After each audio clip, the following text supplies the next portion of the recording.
제가 죽은 줄 알았던 그날, 제 딸은 제 유산을 먼저 나눴습니다. 이 이야기가 끝날 때쯤 누가 진짜 가족인지 알게 될 겁니다. 구독과 좋아요 눌러주세요. 나는 장례 지도사였다.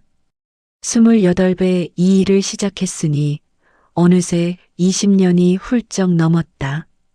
사람들은 내 직업을 들으면 대부분 한 발짝 물러섰다. 죽음을 매일 곁에 두는 사람이라는 게 불편했던 모양이다. 하지만 나는 그 눈빛에 익숙해진 지 오래였다. 오히려 나는 이 일이 좋았다. 아무도 챙겨주지 않는 마지막 순간, 누군가는 그 사람의 손을 잡아주어야 한다고 믿었으니까. 고인의 얼굴을 닦을 때마다 나는 늘 속으로 말을 건넸다. 잘 오셨어요. 이제 편히 가세요.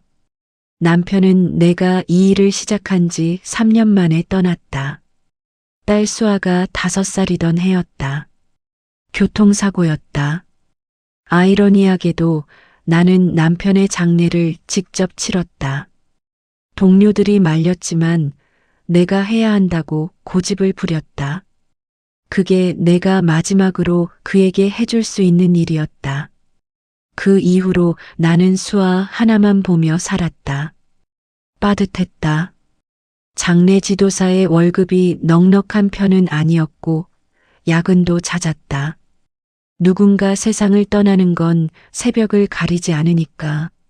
수아가 초등학교 때는 학교 행사에 제대로 간 기억이 손에 꼽았다. 운동회 날 아침 입관 예약이 잡혀 전화를 받으며 주차장을 빠져나오던 그날이 아직도 기억난다.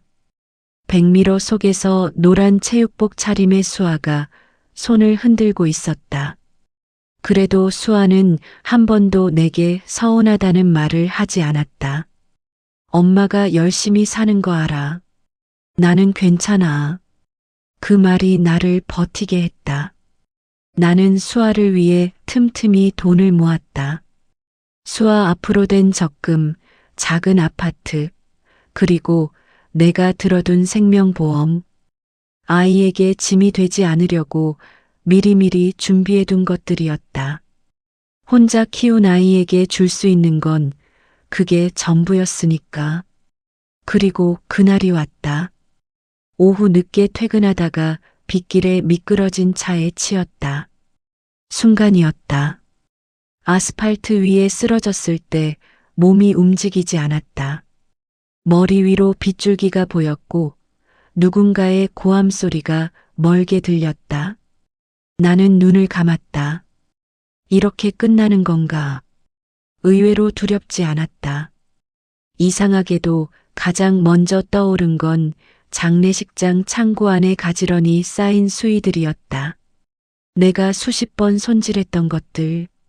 나도 언젠가 저런 것을 입겠구나 했지만 이렇게 빨리 그날이 올 줄은 몰랐다. 병원에서 의식이 돌아온 건 사고 다음 날이었다고 한다. 나는 눈을 뜰 수 있었다. 머리는 맑았고 몸의 감각도 천천히 돌아오고 있었다. 하지만 나는 눈을 뜨지 않았다. 처음에는 그냥 피곤해서였다. 온몸이 쑤시고 빛이 너무 밝게 느껴졌다. 그런데 잠시 후 병실 밖에서 목소리가 들려왔다. 수아의 목소리였다. 그리고 수아의 남편 재훈의 목소리도. 나는 귀를 기울였다. 처음엔 별말이 아니었다. 걱정 섞인 말, 의사에게 묻는 말. 그런데 재훈이 낮은 목소리로 물었다. 장인어른 보험은 어머니 명의 아닌가요? 혹시 수익자가 수아 씨로 되어 있는지 확인해 봤어요? 나는 그 순간 숨을 참았다. 수아는 잠깐 침묵했다. 그리고 대답했다. 아직 못 봤어. 좀 이따 확인해 볼게. 그게 전부였다. 긴 대화가 아니었다. 하지만 나는 그 짧은 침묵의 무게가 무엇인지 알 수 있었다. 20년간 죽음 곁에서 살아온 사람이었으니까. 사람이 진심을 숨길 때 목소리는 거짓말을 못한다. 나는 계속 눈을 감고 있기로 했다. 더 보고 싶었다. 아니, 정확하게는 더 들어야 했다. 수아가 진심으로 나를 걱정하는지, 아니면 내가 살아있는 것보다 죽어있는 것이 더 편한 건지. 나는 내 딸의 마음을 확인하고 싶었다. 평생 남의 마지막을 정리해줬지만 막상 내 마지막 앞에서 내 가족의 얼굴은 제대로 본 적이 없었다는 걸 그때 처음 깨달았다. 눈꺼풀 안쪽이 뜨거웠다. 병실 문 밖에서 딸 수아의 목소리가 들렸다. 엄마 깨어나도 의미 없어. 보험금부터 처리하자. 그 말 한마디에 내 인생이 무너졌다. 처음에는 잘못 들은 줄 알았다. 사람은 듣고 싶지 않은 말을 들으면 뇌가 먼저 부정한다고 한다. 나도 그랬다. 수아가 저런 말을 했을 리 없다고, 내가 아직 정신이 온전하지 않은 거라고, 약 기운에 환청이 들린 거라고 스스로를 달랬다. 하지만 이어진 목소리는 분명했다. 재훈이었다. 보험사에 연락하려면 사망신고서가 있어야 해. 아직 살아계시잖아요. 그러니까 문제잖아. 짧은 침묵이 흘렀다. 나는 숨을 죽였다. 심장이 이상하게 느리게 뛰었다. 빠르게 뛰어야 정상인데 오히려 모든 게 느려지는 것 같았다. 충격이 크면 몸이 먼저 멈추나 보다고 나는 멍하게 생각했다. 재훈아, 엄마 저러다 식물인간 될 수도 있대. 의사가 그랬어. 뇌 쪽은 검사 더 해봐야 한다고. 그럼 더 복잡해지는 거잖아요. 응. 그래서 차라리. 수아는 말을 끝맺지 않았다. 끝맺지 않아도 됐다. 나는 이미 알아들었으니까. 20년간 장례 지도사로 살면서 나는 수백 번의 임종 현장을 지켜봤다. 가족이 곁에서 우는 경우도 있었고 무표정하게 서 있는 경우도 있었다. 어떤 보호자는 고인이 숨을 거두기도 전에 내게 조용히 물었다. 절차가 어떻게 됩니까? 비용은요? 나는 그럴 때마다 속으로 생각했다. 저 사람도 힘들어서 저러겠지. 슬픔을 절차로 버티는 사람도 있으니까. 그런데 지금 내 딸이 그러고 있었다. 나는 죽지도 않았는데. 눈물이 날 줄 알았는데 나오지 않았다. 오히려 이상하리만큼 차분했다. 어쩌면 나는 이미 어디선가 알고 있었는지도 모른다. 수아가 달라진 게 어제 오늘 일이 아니었으니까. 재훈과 결혼한 이후였다. 처음엔 사위가 영 마음에 들지 않았지만 말하지 않았다. 수아가 좋다면 좋은 거라고 나는 내 감정을 눌렀다. 그런데 결혼 후부터 수아는 조금씩 달라지기 시작했다. 전화가 뜸해졌다. 명절에 왔다가도 재훈이 자리에서 일어나면 수아도 바로 따라 일어났다. 밥을 먹다가도, 내가 말을 하다가도. 한 번은 내가 허리 수술을 받고 혼자 병원에 입원했을 때였다. 수아에게 연락을 했더니 이런 말이 돌아왔다. 엄마, 나 요즘 너무 바빠.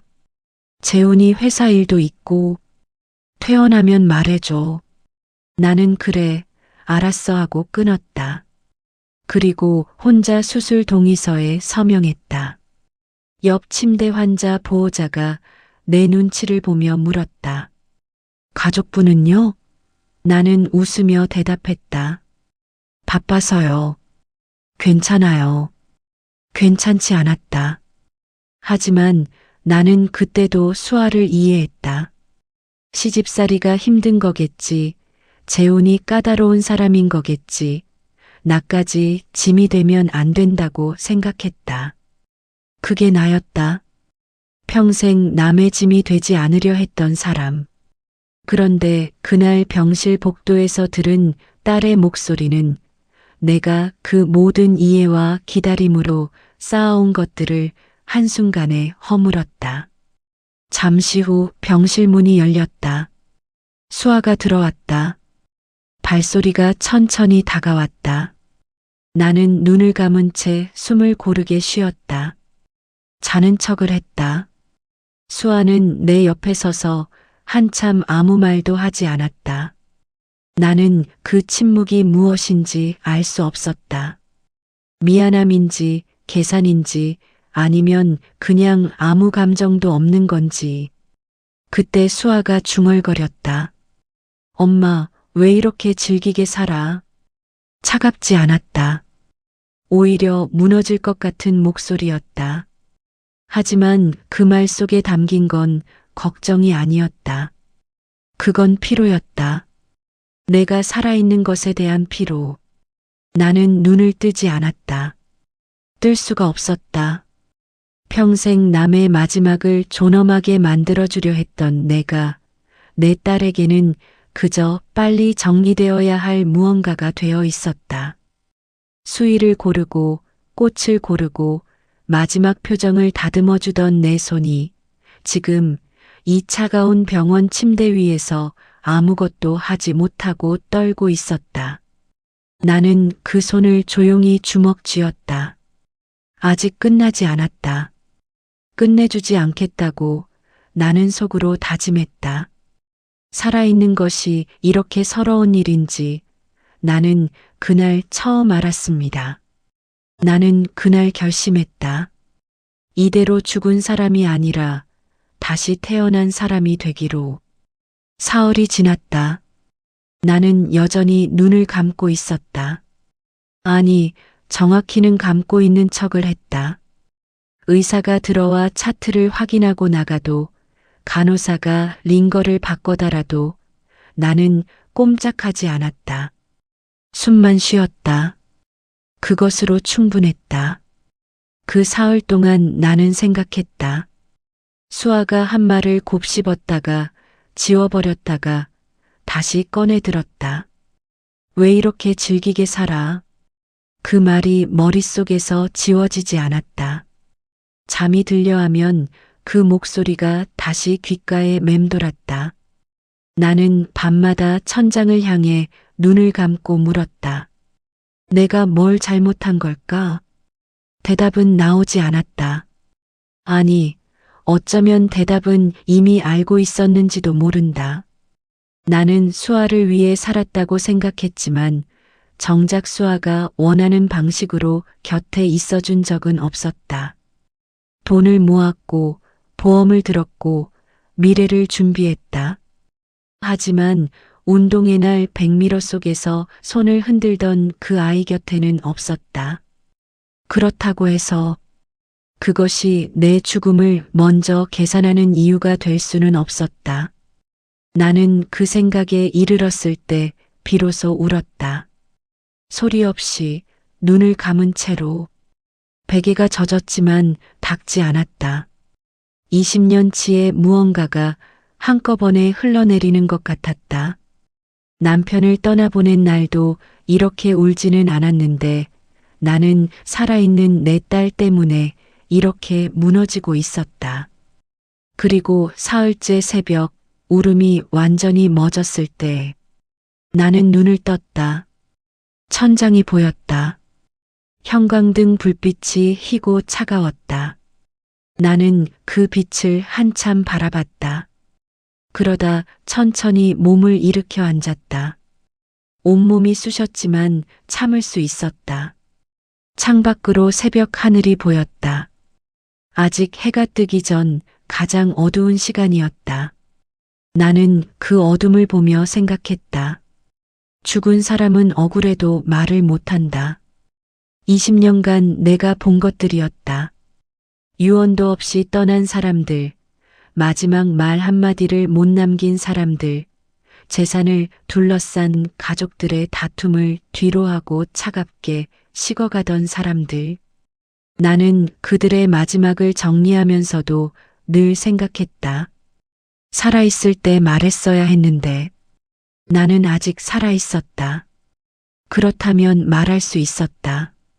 아니, 말하는 것보다 더 강한 방법이 있었다. 보여주는 것. 나는 침대 옆 협탁에 놓인 수첩을 꺼냈다. 평소에 메모 습관이 있어 항상 가방에 넣고 다니던 것이었다. 간호사가 짐을 정리해 두면서 협탁에 올려놓은 모양이었다. 나는 볼펜을 찾아 첫 페이지를 펼쳤다. 그리고 쓰기 시작했다.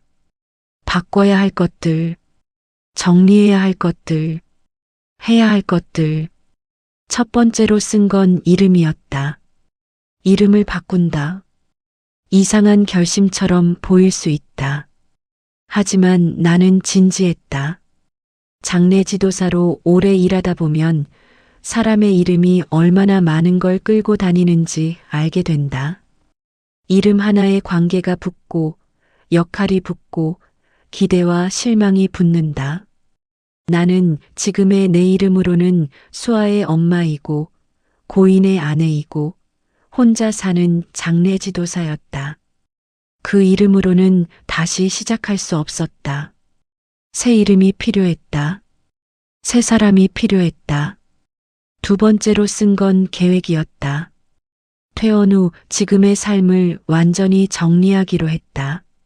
살던 집을 처분하고 직장을 옮기고 수아와 재훈이 모르는 곳에서 새로 시작하기로 했다.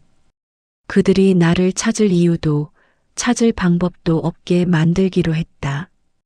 그리고 충분한 시간이 지난 뒤 전혀 다른 사람이 되어 그들 앞에 나타나기로 했다. 무엇을 보여주기 위해서냐고. 진실을 보여주기 위해서였다. 사람이 죽었다고 믿을 때 그제야 진심이 나온다는 걸 나는 너무 잘 알았다. 20년 동안 봐왔다. 고인이 남긴 재산 앞에서, 고인이 쓰던 물건 앞에서 사람들은 감추었던 얼굴을 드러냈다. 나는 그 얼굴들을 기억했다. 그리고 지금 내 딸의 얼굴을 제대로 보고 싶었다. 엄마가 없는 세상에서 수아가 어떻게 사는지, 엄마의 것들을 어떻게 처리하는지, 그리고 혹시라도 단 한 번이라도 엄마가 보고 싶다고 생각하는지. 나는 수첩을 덮었다. 창밖이 조금씩 밝아오고 있었다. 새벽이 걷히고 첫 빛이 번지는 시간. 나는 그 빛을 바라보며 조용히 중얼거렸다. 이제부터는 내 차례야. 평생 남의 마지막을 준비해줬다. 이제는 내 새로운 시작을 내가 준비할 차례였다. 나는 다시 수첩을 펼쳐 맨 위에 새 이름을 썼다. 박미란. 아니, 지워. 이수경. 이것도 아니야. 한참을 쓰고 지우다가 마지막으로 한 이름을 적었다. 그 이름 아래에 나는 작게 덧붙였다. 죽었다가 살아난 사람. 이번엔 나를 위해 산다. 그날 이후 나는 2번 태어난 사람이 되었습니다. 수아는 작은 카페를 운영하고 있었다. 나는 투자자로 그녀 앞에 섰다. 대표님, 저 믿으셔도 됩니다. 딸은 나를 알아보지 못했다. 석 달이 걸렸다. 이름을 바꾸고 머리를 바꾸고 사는 곳을 바꿨다. 20년 넘게 다니던 장례식장에 사직서를 냈다. 원장님이 붙잡았다. 갑자기 왜 이러세요? 무슨 일 있어요? 나는 웃으며 대답했다. 새로 시작하려고요. 원장님은 한참 나를 보다가 말없이 고개를 끄덕였다. 그분도 눈치챈 것 같았다. 이 사람 뭔가 단단히 마음을 먹었구나. 퇴직금과 그동안 모아둔 돈을 정리했다. 생각보다 꽤 됐다. 혼자 살며 쓸 데도 없이 모은 돈이었다. 집을 처분하고 나니 통장에 숫자가 낯설게 찍혔다. 나는 그 숫자를 보며 처음으로 생각했다. 이게 내 인생이었구나. 쓰지도 못하고 모아서 결국 딸 보험금 타려고 기다리는 사람한테 남겨줄 뻔했던 돈. 새 이름은 한지은으로 정했다. 특별한 이유는 없었다. 수첩에 썼다 지웠다 반복하다가 마지막으로 적은 이름이었다. 소리내어 몇 번 불러봤더니 낯설지 않았다. 이 이름으로 살 수 있겠다 싶었다. 머리는 짧게 잘랐다. 평생 묶고 다니던 긴 머리였다. 미용실 의자에 앉아 머리카락이 바닥에 쌓이는 걸 바라봤다. 이상하게 시원했다. 무거운 걸 내려놓는 기분이었다. 안경을 렌즈로 바꾸고 옷도 전부 새로 샀다. 장례식장 다닐 때는 항상 어두운 색만 입었는데 처음으로 베이지색 코트를 골랐다. 거울 앞에 서보니 내가 아닌 것 같았다. 그게 목적이었다. 수아의 카페를 처음 알게 된 건 SNS였다. 퇴원하고 나서 수아의 소식을 직접 물어볼 수는 없었다. 하지만 세상이 좋아졌다. 검색 한 번이면 됐다. 수아는 재훈과 함께 동네 카페를 차린 모양이었다. 인스타그램에 사진이 올라와 있었다. 아기자기한 인테리어, 손으로 쓴 메뉴판, 웃는 얼굴의 수아. 나는 그 사진을 오래 들여다봤다. 웃고 있었다. 환하게. 엄마가 죽은 줄 아는 사람치고는 너무 환하게. 물론 시간이 지났으니까 슬픔도 옅어지는 거라고 할 수 있었다. 나도 안다. 하지만 카페 오픈 날짜를 보니 내 사고 2달 뒤였다. 보험금 처리가 됐다는 뜻이었다. 내가 애써 모은 돈이 딸의 카페 창업 자금이 된 거였다. 나는 핸드폰을 내려놓고 한참 멍하니 앉아 있었다. 화가 나야 하는데 이상하게 울컥했다. 그 애가 꿈이 있었구나. 카페를 하고 싶었구나. 나한테 말한 적이 있었던가. 기억이 나지 않았다. 어쩌면 말했는데 내가 듣지 못한 걸 수도 있었다. 그래도 방법이 잘못됐다. 나는 계획을 세웠다. 무작정 찾아가는 건 의미가 없었다.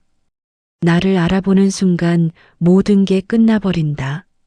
내가 원하는 건 감정적인 대면이 아니었다. 나는 수아가 어떤 사람인지 제대로 보고 싶었다.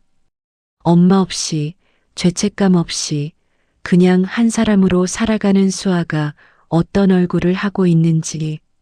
그래서 투자자로 가기로 했다. 카페 SNS를 보니 오픈한 지 얼마 안 됐는데 손님이 많지 않았다. 댓글에는 인테리어가 예쁘다는 말이 많았지만 방문 후기는 드물었다. 위치가 애매했다. 유동인구가 적은 골목 안쪽이었다. 재훈이 고른 것 같았다.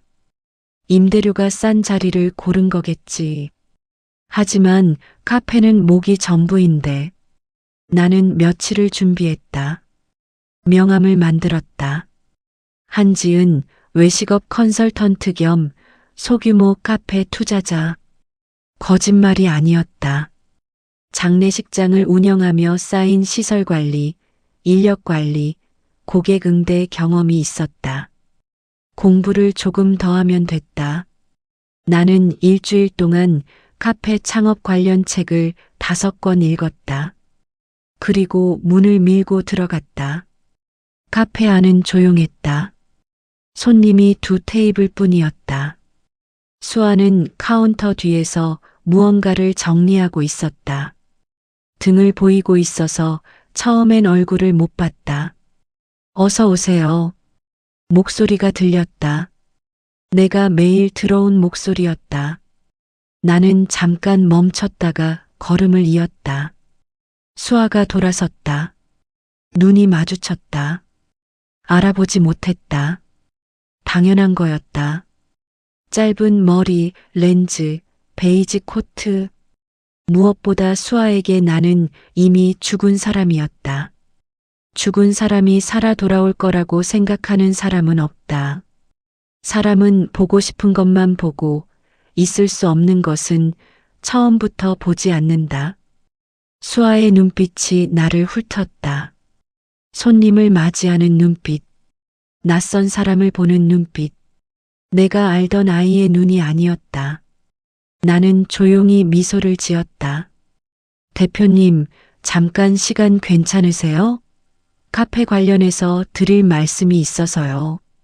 수아가 살짝 경계하는 표정을 지었다가 이내 고개를 끄덕였다. 저 믿으셔도 됩니다.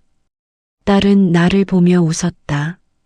그 웃음이 나를 향한 웃음이 아니라는 걸 알면서도 나는 눈을 떼지 못했다. 가장 가까운 사람 앞에서 가면을 쓰는 일이 이렇게 아플 줄은 몰랐습니다. 나는 일부러 더 큰 돈을 제안했다.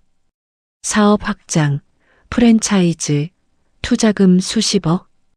그녀는 망설이지 않았다. 엄마보다 이런 기회가 더 중요해요. 그 말을 듣는 순간 나는 확신했다. 이건 시험이 아니라 이미 끝난 이야기라는 걸. 첫 만남 이후 사흘이 지났다. 수아에게서 연락이 왔다. 저장되지 않은 번호였지만 나는 바로 알았다. 목소리를 들을 것도 없이 문자 두 줄만 봐도 알 수 있었다. 20년을 키운 아이였으니까. 지난번에 오셨던 분 맞죠? 혹시 다시 한번 뵐 수 있을까요? 나는 잠시 핸드폰을 내려다봤다. 문자 하나에 여러 가지가 보였다. 조심스러운 말투, 그러나 먼저 연락을 해왔다는 사실. 관심이 있다는 뜻이었다. 돈 얘기에 귀가 열렸다는 뜻이기도 했다. 나는 천천히 답장을 보냈다. 네, 말씀하신 장소로 가겠습니다. 두 번째 만남은 카페 마감 후였다. 손님이 없는 시간, 불을 반쯤 끈 카페 안에서 수아와 나는 테이블을 사이에 두고 앉았다. 재호는 없었다. 수아가 혼자 나왔다.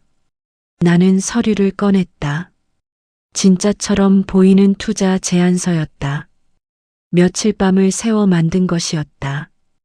카페 상권 분석, 예상 수익률, 프랜차이즈 확장 시나리오. 숫자를 보기 좋게 배열하고 전문 용어를 적절히 섞었다. 장례식장을 운영하며 익힌 서류 작성 능력이 이런 데 쓰일 줄은 몰랐다. 수아는 서류를 받아들고 꼼꼼히 읽었다. 나는 그 모습을 바라봤다. 고개를 숙이고 페이지를 넘기고 중요한 부분에서 잠깐 멈추는 모습. 어릴 때도 저랬다. 무언가에 집중하면 아래 집수를 살짝 깨무는 버릇. 여전했다. 나는 시선을 서류로 옮겼다. 1호점 확장부터 시작해서 2년 안에 가맹점 10개가 목표입니다. 제가 초기 운영 전반을 함께 맡겠습니다. 투자금은 단계별로 집행하고요. 얼마까지 가능하세요? 수아의 질문은 빨랐다. 망설임이 없었다. 우선 5억.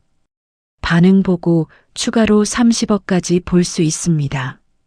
수아의 눈이 잠깐 커졌다가 가라앉았다.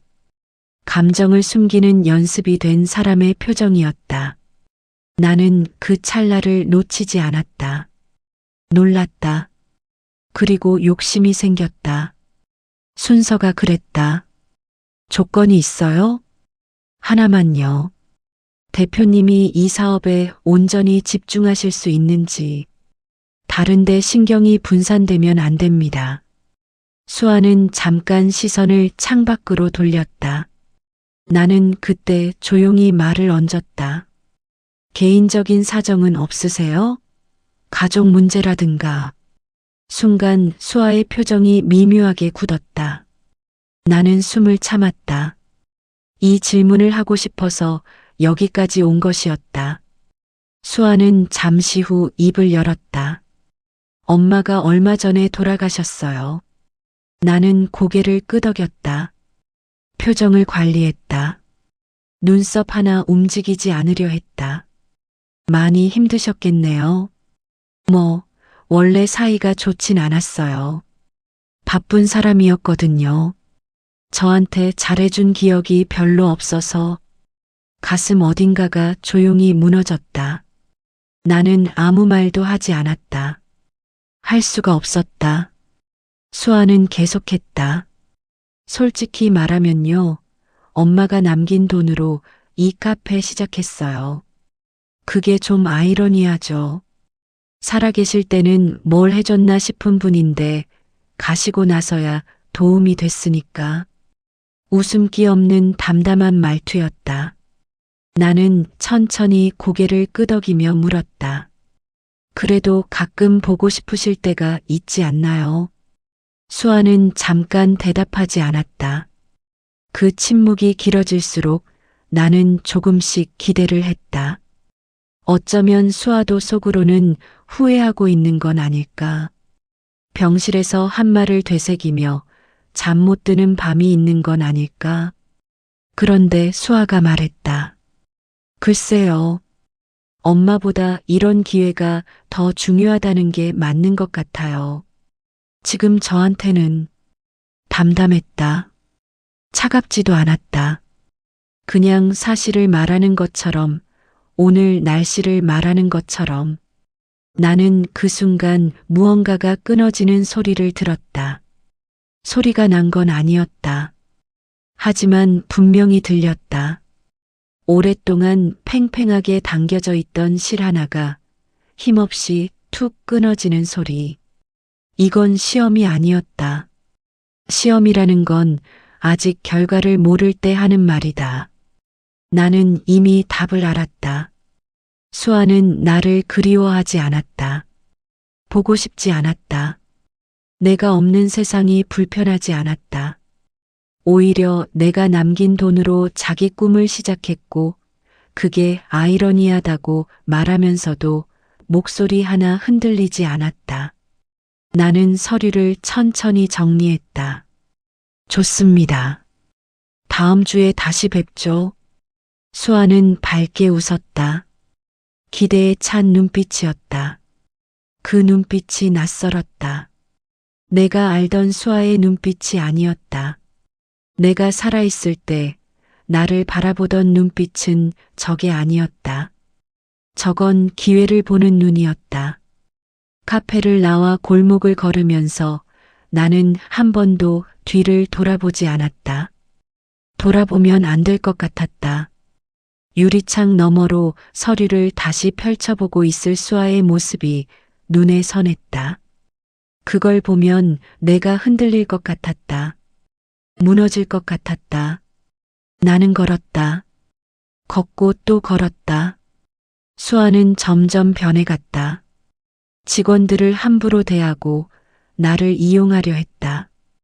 그리고 어느 날 나에게 계약서를 내밀었다. 대표님, 지분은 제가 더 가져야죠. 욕망은 끝이 없었다. 내 딸은 내가 모르는 사람이 되어 있었다. 처음 한 달은 괜찮았다. 아니, 정확히는 괜찮아 보였다.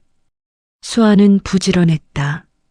아침 일찍 카페 문을 열고 메뉴를 연구하고 내가 제안하는 운영 방식을 군말 없이 받아들였다. 나는 그 모습을 보며 생각했다. 어쩌면 내가 너무 한쪽 면만 본 건 아닐까. 사람은 여러 면이 있으니까. 그런데 두 번째 달부터 균열이 생겼다. 처음 이상하다고 느낀 건 직원 때문이었다. 카페 오픈 초기부터 일하던 아르바이트생이 있었다. 22, 대학생이었다. 성실하고 손님 응대도 좋았다. 내가 몇 번 칭찬했던 아이였다.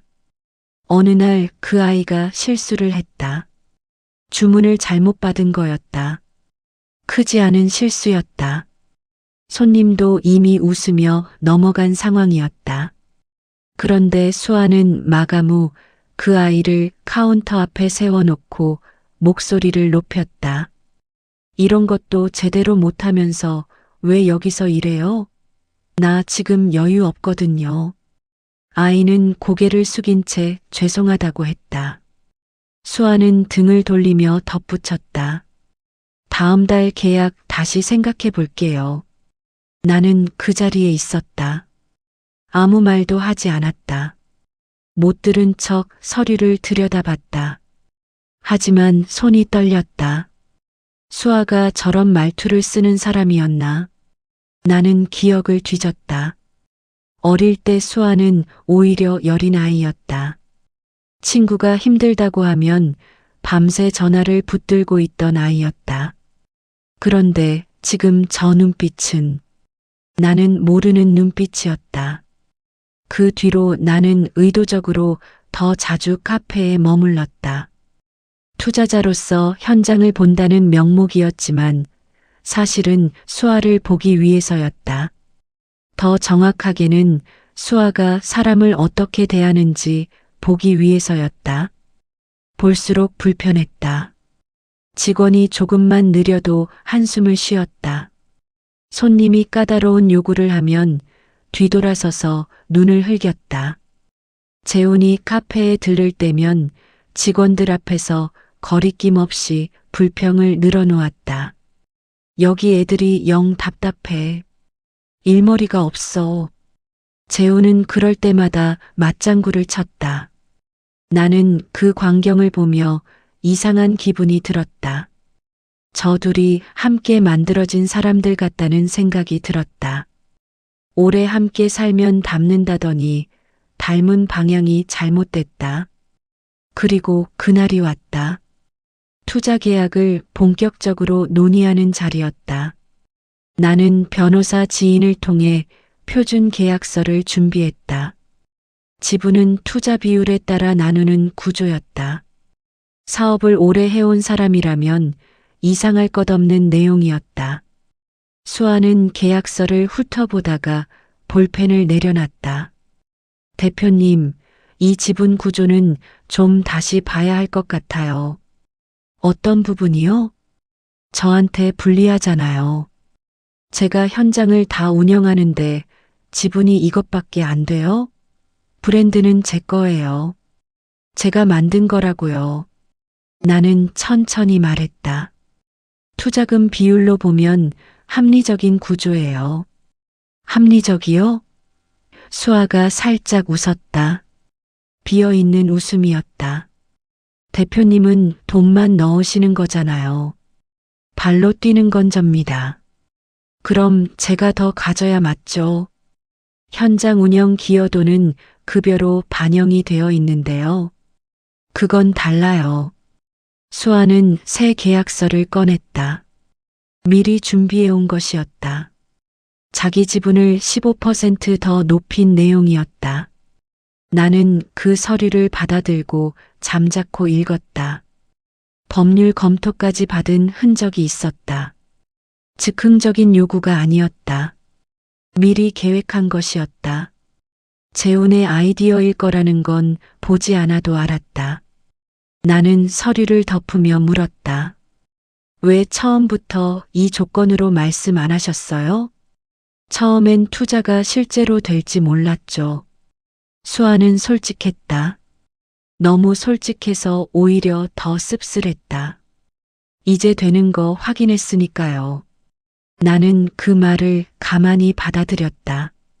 이용하고 있었다. 처음부터 경계를 재고 있었다.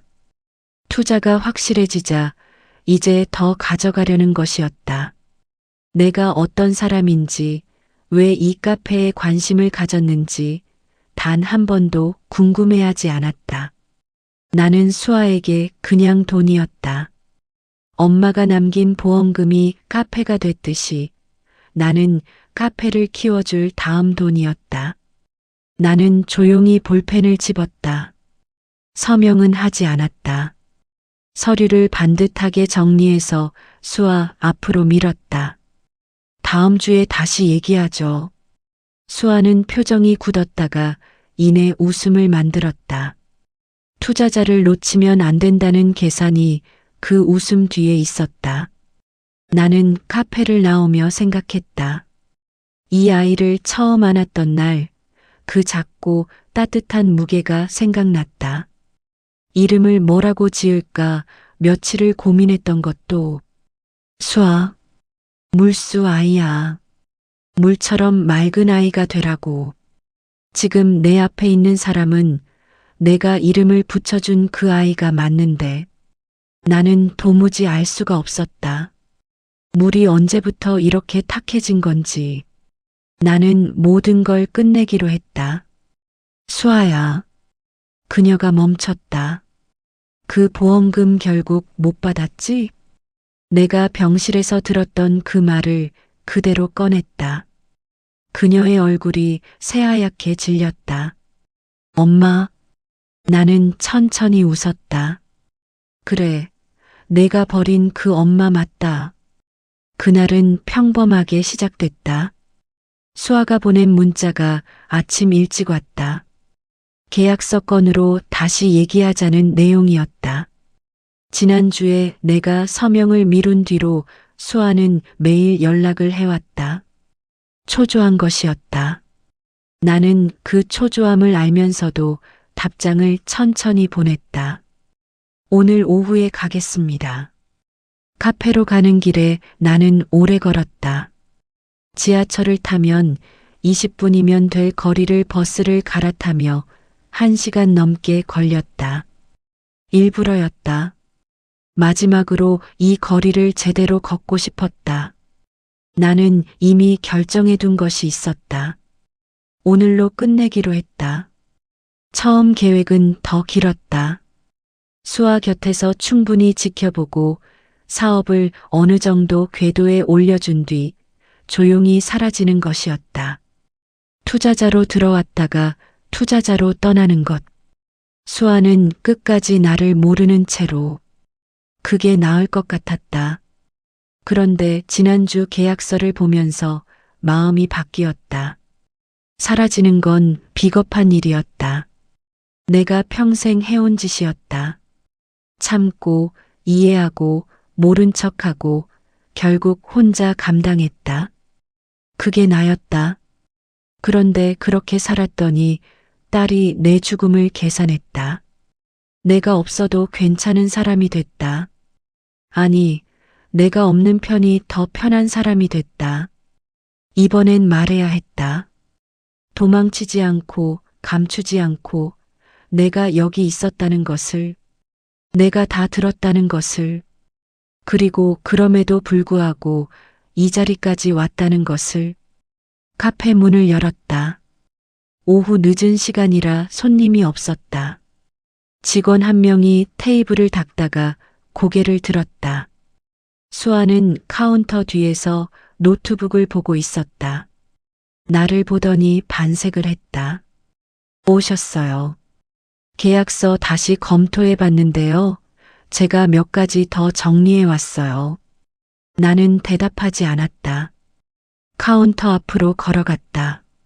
수아가 노트북을 닫으며 내 눈치를 살폈다.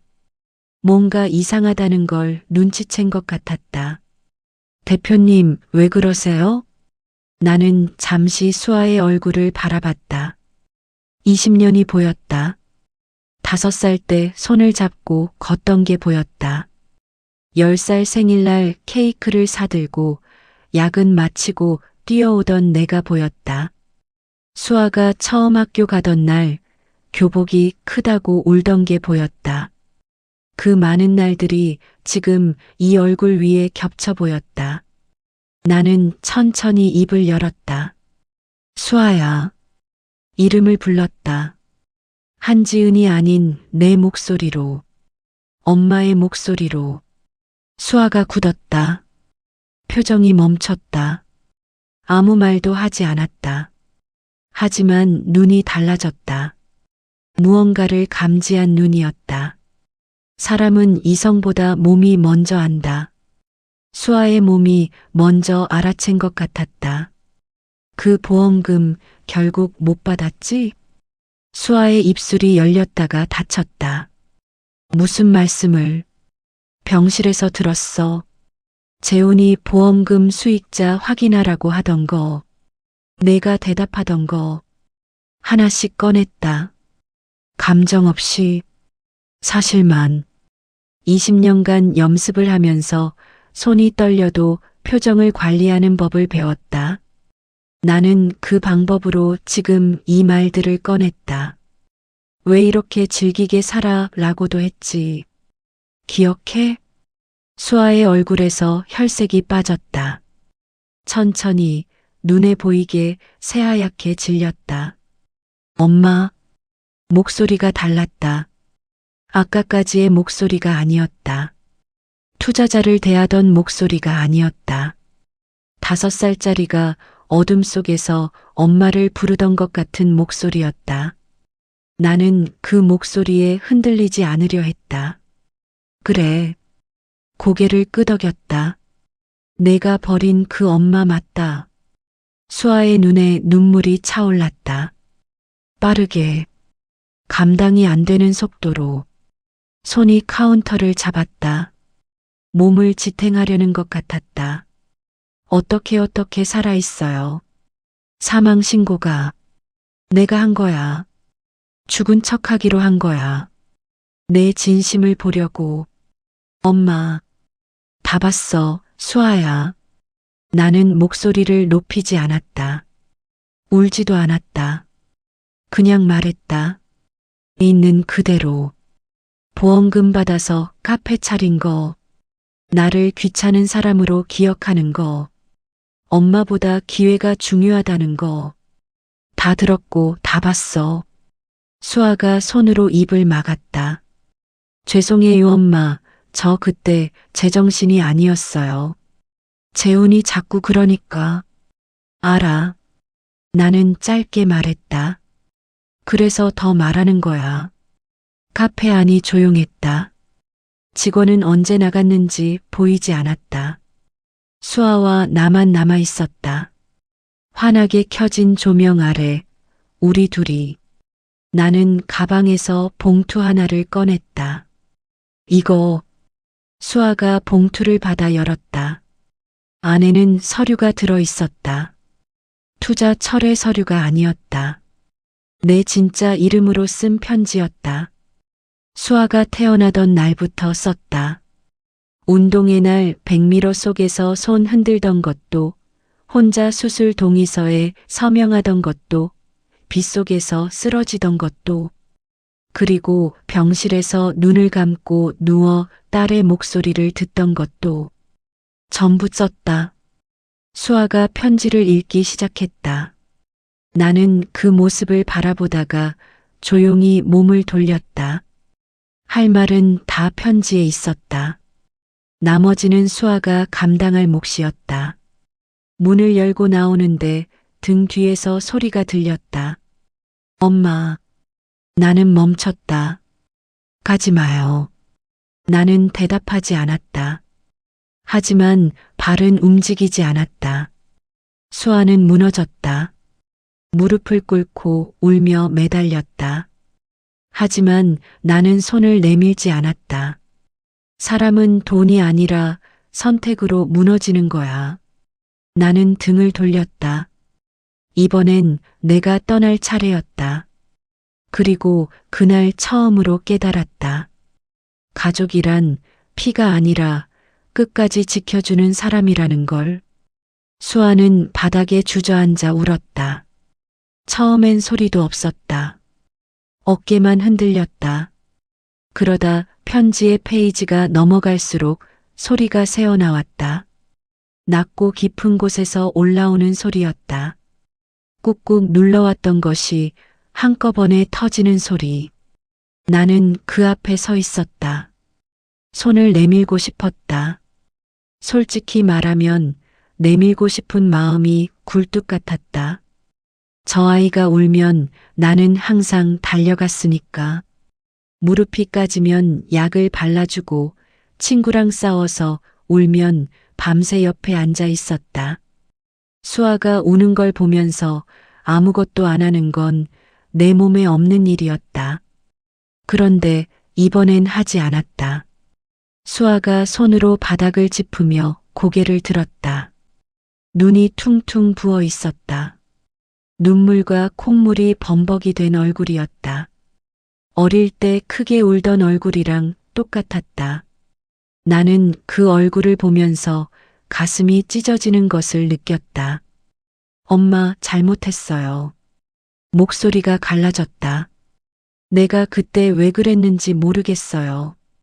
재훈이 자꾸 그러니까 나도 모르게 엄마가 어차피 깨어나지 못할 수도 있다고 생각하니까 머리가 이상해졌어요. 엄마, 미안해요. 정말 미안해. 나는 잠자코 들었다. 거짓말은 아닐 것이었다. 수아가 원래 나쁜 아이가 아니라는 건 나보다 잘 아는 사람이 없었다. 재훈을 만나면서 조금씩 달라진 거였다. 사람은 환경을 닮는다. 오래 함께 있는 사람을 닮는다. 수아도 그랬을 것이다. 그렇다고 달라지는 건 없었다. 수아야, 나는 처음으로 낮게 말했다. 내가 나쁜 사람이라서 이러는 게 아니야. 수아가 눈물을 훔치며 나를 올려다봤다. 사람은 다 약해. 엄마도 그랬어. 평생 약한 걸 숨기고 살았어. 참으면 되는 줄 알았고, 이해하면 되는 줄 알았고, 내가 없어지면 짐이 줄어드는 줄 알았어. 목이 잠깐 막혔다. 나는 침을 삼키고 계속했다. 그게 잘못이었어. 엄마 잘못이기도 해. 수아가 고개를 저었다. 아니에요. 엄마가 왜 잘못이에요. 내 옆에 제대로 있어줬어야 했어. 운동의 날 백미러 속에서 손 흔드는 너를 두고 간 사람이 나야. 혼자 수술 동의서에 서명하면서 내가 바쁜 거 이해한다고 혼자 삼킨 사람이 나야. 말을 했어야 했는데 서운하다고, 보고 싶다고, 엄마도 사람이라고. 그 말을 못했어. 카페 안이 조용했다. 수아는 무릎을 꿇은 채 움직이지 않았다.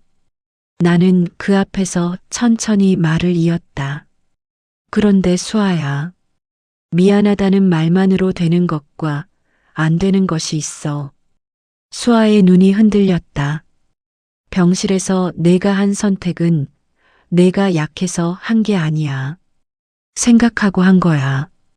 보험금 수익자 확인하고 미리 알아보고 내가 식물인간이 되면 더 복잡해진다고 말한 거잖아.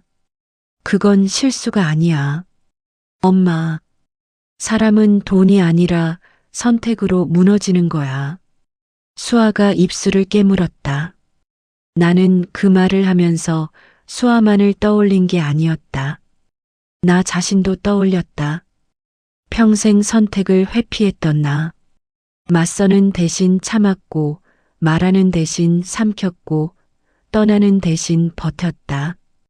그 선택들이 쌓여서 지금의 나를 만들었고, 지금의 수아를 만들었다. 우리는 서로가 서로를 만든 사람이었다. 엄마는 이제 어떻게 할 거예요? 수아가 가늘게 물었다. 갈 거야. 어디요? 모르겠어. 아직. 나는 처음으로 솔직하게 대답했다. 계획이 없었다. 이 자리를 마무리하고 나면 어디로 가야 할지 생각해 두지 않았다. 처음으로 목적지 없이 떠나는 사람이 된 것이었다. 평생 남의 마지막을 준비했던 내가 처음으로 내 시작을 아무것도 모른 채 맞이하는 것이었다. 같이 가면 안 돼요? 수아의 목소리가 작았다. 나는 대답하지 않았다. 가방을 들었다. 카페 문 쪽으로 걸음을 옮겼다. 수아가 뒤에서 일어서는 기척이 들렸다. 따라오려는 것 같았다. 나는 문 손잡이를 잡고 멈췄다. 등을 보인 채로 말했다. 살면서 진짜 가족이 누군지 알게 될 거야. 피가 섞여서 가족인 게 아니라 내가 무너질 때 옆에 있어준 사람이 가족이야. 잠깐 멈췄다. 엄마는 그걸 너무 늦게 알았어. 문을 열었다. 바깥 공기가 들어왔다. 저녁이었다. 거리에 불빛이 켜지고 있었다. 사람들이 각자의 방향으로 걷고 있었다. 나는 그 거리를 바라봤다. 등 뒤에서 수아의 목소리가 들렸다. 엄마. 나는 돌아보지 않았다. 보고 싶으면 찾아와. 그게 내가 남긴 마지막 말이었다. 나는 걸었다. 처음엔 천천히, 그러다 조금씩 빠르게. 눈물이 났다. 참지 않았다. 이번엔 그냥 흘리기로 했다. 걸으면서 울었다. 지나가는 사람들이 힐끗 봤지만 상관없었다. 20년간 남의 마지막을 배웅했다. 오늘은 내가 나를 배웅하는 날이었다. 슬프지 않았다. 아니, 슬프기도 했지만 그게 전부가 아니었다. 처음으로 내 발로, 내 방향으로 아무도 기다리지 않는 곳을 향해 걷는 이 기분이 무엇인지 나는 정확한 이름을 알 수 없었다. 하지만 나쁘지 않았다. 살아있으니까 걸을 수 있는 것이었다. 가족은 처음부터 정해지는 게 아닙니다. 끝까지 곁에 있기로 선택한 사람이 결국 가족이 됩니다. 그리고 나는 이제 나 자신의 가족이 되기로 했습니다.